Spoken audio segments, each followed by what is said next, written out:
हमारी जिम्मेदारी है। आज हम समाज के अग्रणी हिस्से में शामिल हैं, तो आज तो मेरी जिम्मेदारी है। वो उस समय उनकी जिम्मेदारी थी जिन्होंने इसका निर्वहन नहीं किया।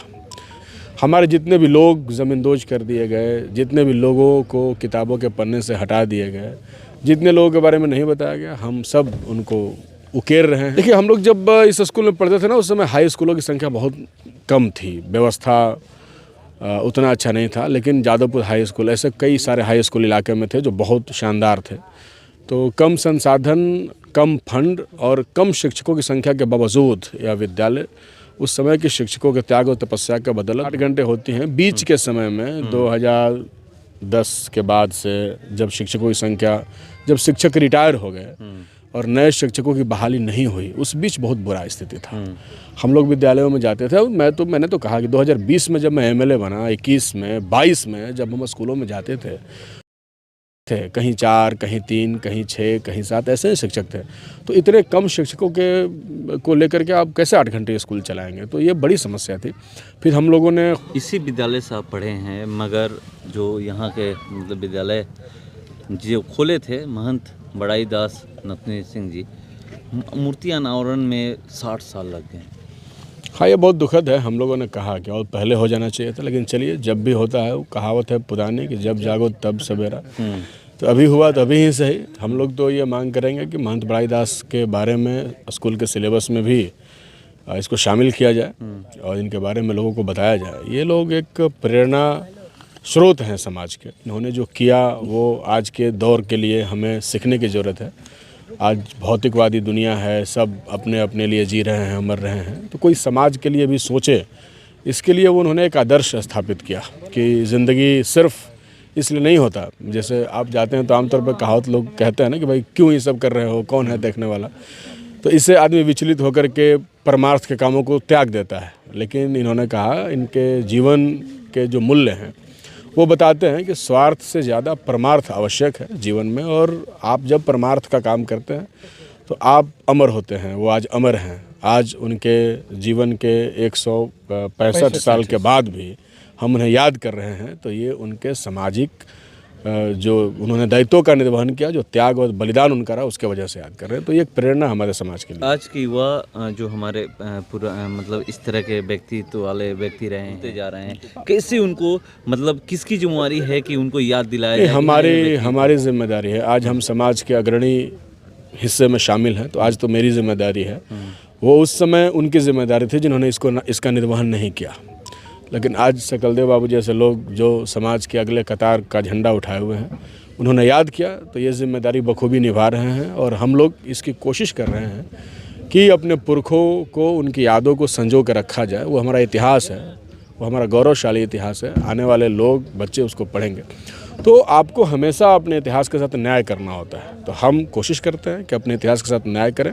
हमारे जितने भी लोग ज़मींदोज कर दिए गए, जितने भी लोगों को किताबों के पन्ने से हटा दिए गए, जितने लोगों के बारे में नहीं बताया गया, हम सब उनको उकेर रहे हैं, उनकी स्मृतियों को लोगों के सामने ला रहे हैं और लोगों को बता रहे हैं। क्या बदलाव हुआ है जब आप इस विद्यालय में पढ़ रहे थे और आज? देखिए, हम लोग जब इस स्कूल में पढ़ते थे ना, उस समय हाई स्कूलों की संख्या बहुत कम थी, व्यवस्था उतना अच्छा नहीं था। लेकिन जादवपुर हाई स्कूल, ऐसे कई सारे हाई स्कूल इलाके में थे जो बहुत शानदार थे।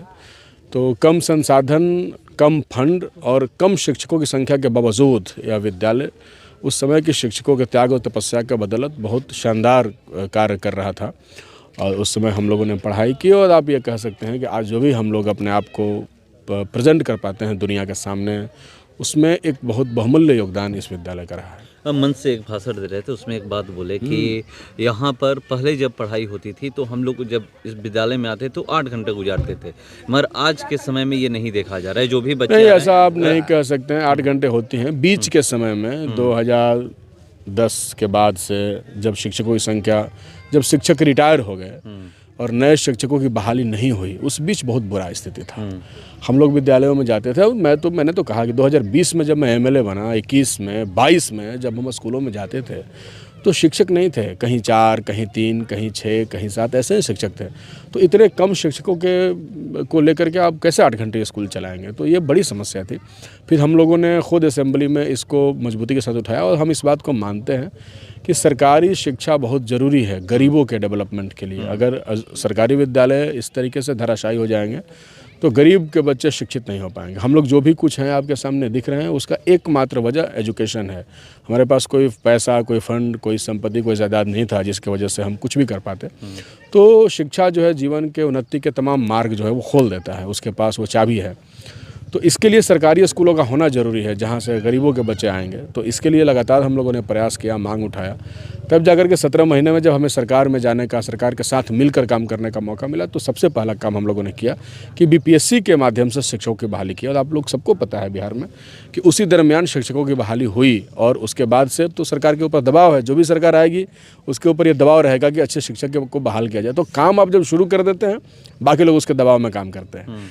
तो अब TRE 3 भी आ गया। अब देखिए स्कूल शिक्षकों से गुलजार है, कई संगीत शिक्षक हैं। नहीं तो आप याद करिए ना, यहाँ संगीत शिक्षक तो कोई नहीं हुआ करता था। आज खेल के शिक्षक हैं। तो दुनिया भर के प्रतिभाओं को निखारने में ये नया जो दौर शुरू हुआ, जिसमें हम लोगों ने इसकी एक पूरी कोशिश की है। एक नई पीढ़ी जो आएगी निश्चित तौर पर बहुत मजबूत होगी। हम लोग विद्यालय से बाहर हैं और ये ग्राउंड जो आप देख रहे हैं, यहाँ पे भी लोग कह रहे हैं कि 4 दीवारी हो जाए, स्टेडियम बन जाए। तो विद्यालय देखिए, हमने असेंबली में क्वेश्चन कई बार किया कि सारे हाई स्कूल्स के मैदानों का बाउंड्री हो, और सरकार ने इस बार इसको सीरियसली लिया है। बहुत जरूरी है। और कई सारे हाई स्कूल के ग्राउंड्स की घेराबंदी हो रही है। हाई स्कूल्स की बहुत बेसिक इंफ्रास्ट्रक्चर जो है वो गड़बड़ था, शौचालय नहीं था, कहीं विद्यालय का बाउंड्री नहीं था, कुछ नहीं था। तो वो सब कुछ धीरे धीरे हो रहा है। सरकार के पास भी अभी कुछ फंड का अभाव हो सकता है कि होगा, इसकी वजह से देर हो रही है। लेकिन ये बहुत शानदार फील्ड है, यहाँ फुटबॉल का मैच भी होता है, इलाके भर के लोग आके देखते हैं। और ये मैदान जो है वो बहुत ऐतिहासिक रहा है। यहाँ इस मैदान का भी इतिहास है स्कूल के साथ साथ। तो इसकी बाउंड्री हो, इसकी हम लोग कोशिश करेंगे। आखिरी सवाल, जब आप इस विद्यालय में अभी आ जाए तो क्या पुरानी यादें ताज़ा नहीं, हमने अपने आप को बहुत गौरवान्वित महसूस किया जिस तरीके से हमें शिक्षकों का और सभी लोगों का प्रेम जो मिला। और मुझे लगता है कि मैट्रिक पास करने के बाद शायद कभी मौका नहीं मिला आने का। सब अपने ज़िंदगी में, अपने संघर्ष में, अपने काम में मशगूल हैं। हम लोग भी हैं। तो इस बार मौका मिला तो हम लोग आए, बहुत अच्छा लगा।